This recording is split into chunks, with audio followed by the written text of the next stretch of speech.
Probably less than 1 minute. We were fast. We all grabbed weapons and like flax and just ran into the fucking bunkers and huddled and like little baby rabbits. But it turns out it was just a big controlled det that no one fucking knew about. They detonated a shit ton of unexploded ordnance out in the middle of like the fucking Leatherneck. And the explosion was so big, the shockwave rocked the fucking squadron promotion ceremony. That's pretty fucking baller, dog. I respect whoever lit that fuse. But then after that, like, I think there was one more night where we got word that we were going to be attacked. And then there was a mortar or two that, like, got us all into the bunkers. I remember, like, kind of standing outside, and, like, everyone was, like, joking and fucking around that, like, I was going to run off. And, like, so that was, like, the second night that we, like, had been assaulted, but, like, by the time the first explosion went off, the Hornets were in the, or, like, the fucking, Cobras were in the air, and, like, they fucking, and, you know, they've mowed some fucking mortar nests down. They were fucking killing folks. But, like, we got word another time that, like, there was going to be a big attack, and, like, we think the intel was good. And we're like, oh, fuck. And so, like, we got word that, like, yo, maintenance was to stop at, like, 1900. No fucking questions. And, we obeyed that, and, like, I was still in phase. Yeah, I was still in phase at the time. I was in phase for a while. And, Charlie and I, like, we were pulled off the flight line. And, like, we were told to, like, can't, like, turn off your fucking lights. I don't know why we were, like, we were supposed to, like, act like we weren't there or something. I don't know what we were, like, hiding. And so, of course, everyone just fucking slept. We didn't care. We were like, fuck it, who cares? We'll wake up. And, but Charlie and I weren't sleeping. And, Charlie and I were just kind of walking around the throat, like kind of like the throat's kind of like the entrance to the flight line. And we're not on the flight line where everyone's off. We're not doing anything wrong. Get off our backs. And the CO walks up and is like, hey, what's going on, guys? We're like, oh, what's going on, sir? And like, we don't cut this. You're not supposed to salute. So no saluting. We were like, hey, what's going on, sir? And, you know, he's a nice guy. He's like, well, just making sure you guys don't get on the flight line. And we're like, we know, we're just anxious, sir. We had our rifles and we had our flax on, and like we had our helmets like strapped like to our chests, and we told like we both told the SEAL like we're just ready in case shit happens, sir. Like you can count on us. And he like he liked us. I liked the CO. He was a cool guy. He walked off, and like Charlie and I were just kind of like bullshitting. Like, he and I were really good friends in Afghanistan. He was a cool guy. I should send that guy a message, too. And, yeah, we're just talking about the war, talking about the fight, and talking about the intel, what we're gonna do. We're gonna be okay. We're gonna fucking run out there and be heroes again. Or, no, Charlie was gonna be in the bunker, because he's not an idiot. During the night of the attack, he told me that, he's like, yeah, I hid in the bunker because I'm not a fucking retard. I'm like, all right, that's a valid excuse. That's a good reason. It makes sense. And by the time that like the intel was like good, like we walked out to the front of the squadron, and like we saw a fucking tank. Like, dude, Charlie and I saw a tank roll up towards the fucking north part of Bastion. Like, if that threat was good, like, they were going to meet a fucking tank. How cool would that be? That's every tanker's fucking dream. Is to fucking kill a dude with that tank. If they do that. Which they probably would. I certainly would. And so, like, we walk to the front of the hangar, and, like, we see the CO, and it's 11:45. And we walk out, and we see the CO sitting on a chair. He has a flak jacket on. His helmet's off. He has an M9 on his chest, and he has an M4 in his hands.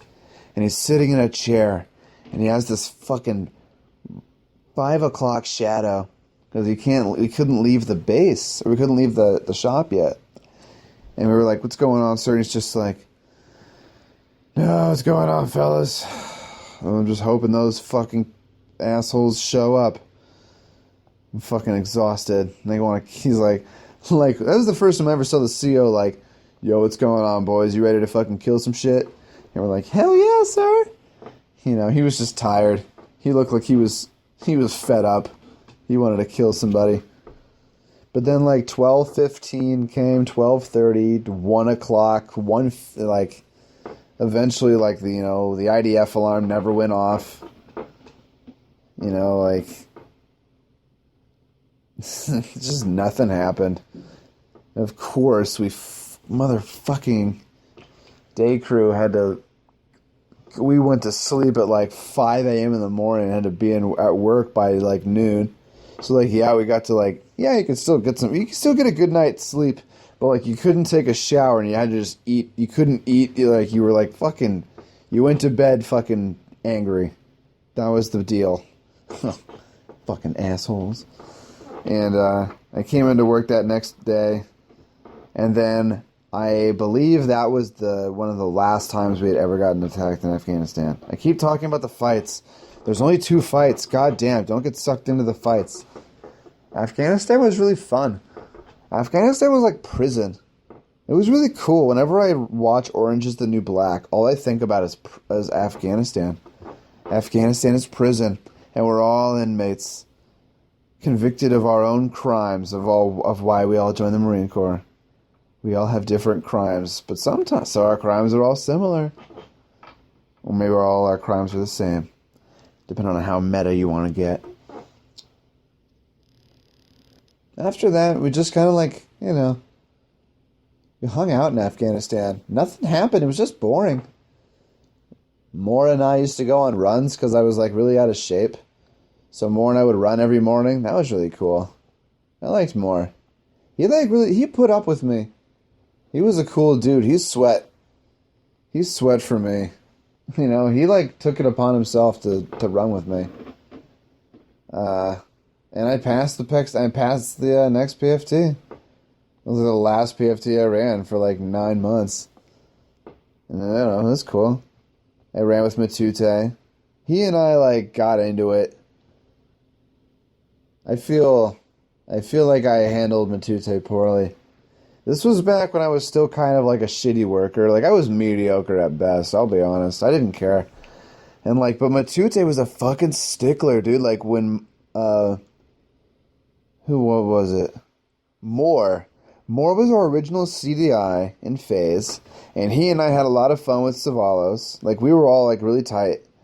And then, Tora, and, what was it?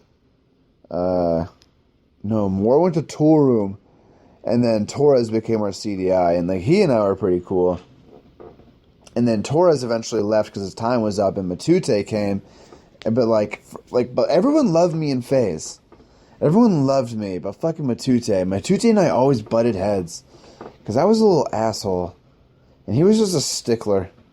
He was like kind of a douche. Like people didn't like him and he didn't care. Like he didn't want to make friends, which is like a rough life in the Marine Corps. Like that guy, I don't believe had a lot of friends in the Marine Corps. And that's kind of a bummer.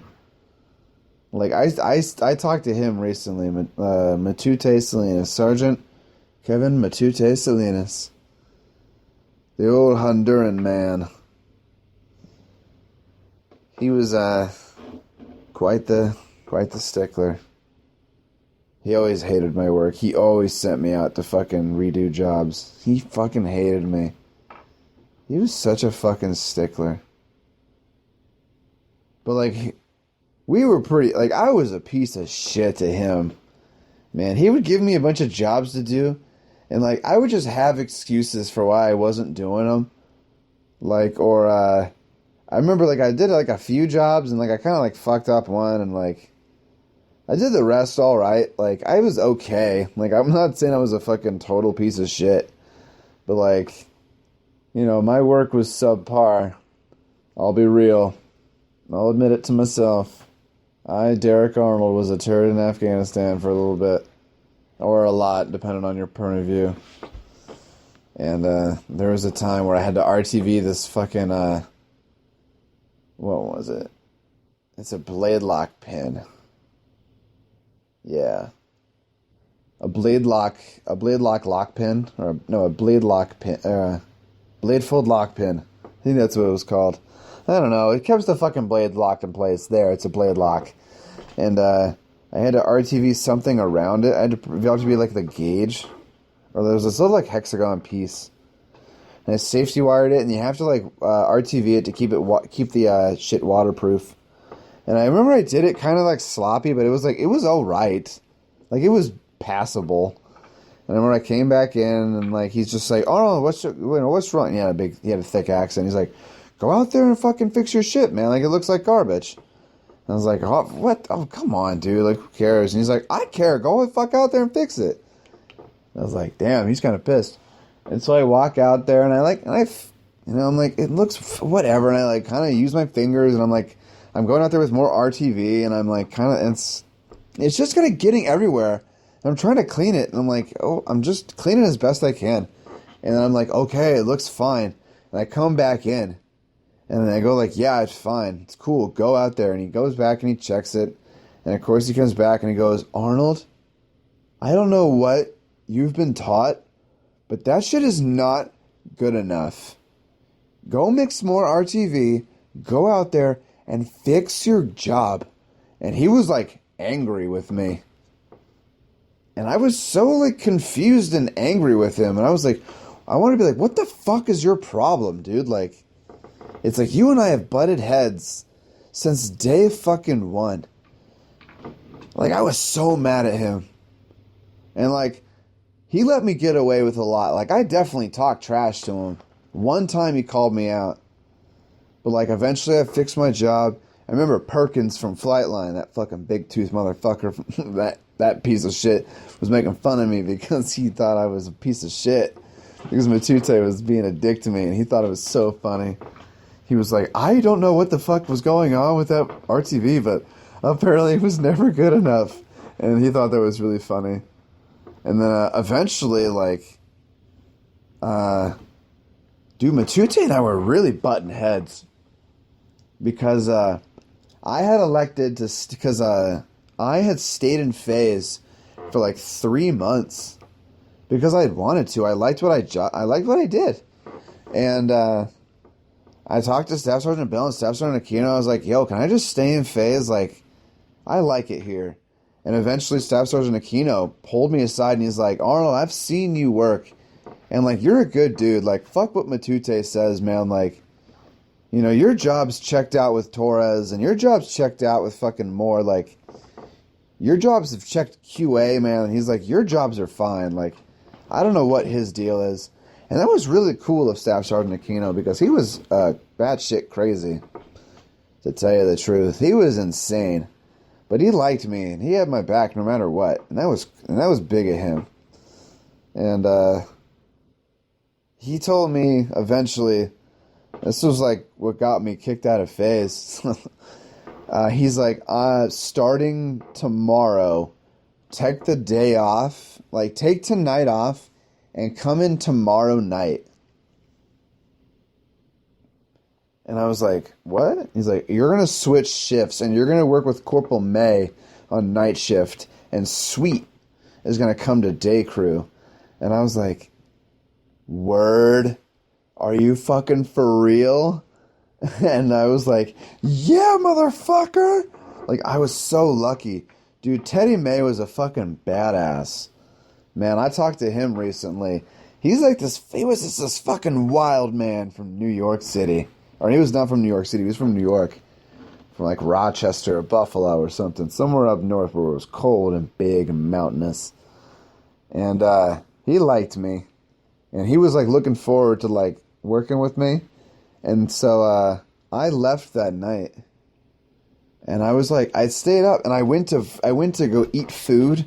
I went to go to the DFAC and I hung out with Todd and like I hung out with everybody. And I was just like eating the best sandwiches. You made the best sandwiches in Afghanistan. Oh my God, anyone would agree with me. Anyone would agree that the sandwiches in Afghanistan were fucking stellar. Ooh, the fucking ham and cheese.